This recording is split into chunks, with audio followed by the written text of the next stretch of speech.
Hello friends. Welcome to the new section of Almus PC channel. 10th പ്രിലിംസിൻ്റെ first സ്റ്റേജൊക്കെ റദ്ദാക്കപ്പെട്ടതുകൊണ്ട് എല്ലാവരും സങ്കടത്തിലായിരിക്കും അല്ലേ? പക്ഷേ സങ്കടപ്പെടേണ്ട, തളരണ്ട.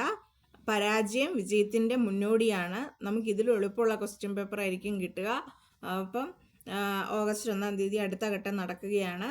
അപ്പം എല്ലാവരും പ്രാർത്ഥനയോടെ പ്രവർത്തനത്തിലൂടെ നമുക്കത് സർക്കാർ ഉദ്യോഗം നേടിയെടുക്കാമെന്ന വിശ്വാസം കാത്തു സൂക്ഷിക്കുക.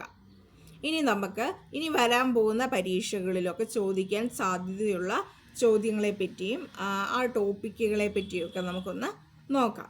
ഞാനിവിടെ പറയാൻ പോകുന്നത് അറിയാനുള്ള അവകാശത്തെ പറ്റിയാണ്. റൈറ്റ് ടു ഇൻഫർമേഷൻ എന്താണത്? രാജ്യത്തെ പൗരന്മാർക്കെല്ലാം വിവരങ്ങൾ അറിയാനുള്ള അവകാശം ഉറപ്പു നൽകുന്ന നിയമമാണ് വിവരാവകാശ നിയമം. മനസ്സിലായല്ലോ?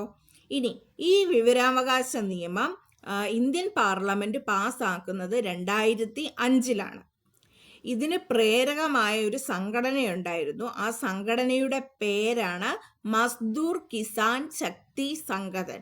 എന്താണ്? മസ്ദൂർ കിസാൻ ശക്തി സംഘടൻ. ഇതെവിടെയാണുള്ളത്? രാജസ്ഥാനിലാണ് ഉള്ളത്.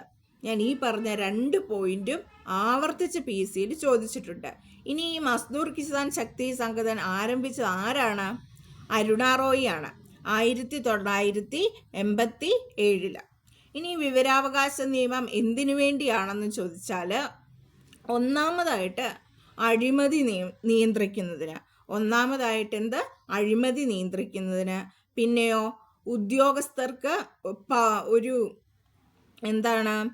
ഉത്തരവാദിത്വ ബോധം ഉണ്ടാക്കുന്നതിന്, അവർക്കൊരു ഉത്തരവാദിത്വ ബോധം സൃഷ്ടിക്കപ്പെടുന്നതിന് വേണ്ടിയാണ് നമ്മളത് ഈ നിയമം കൊണ്ടുവന്നിരിക്കുന്നത്.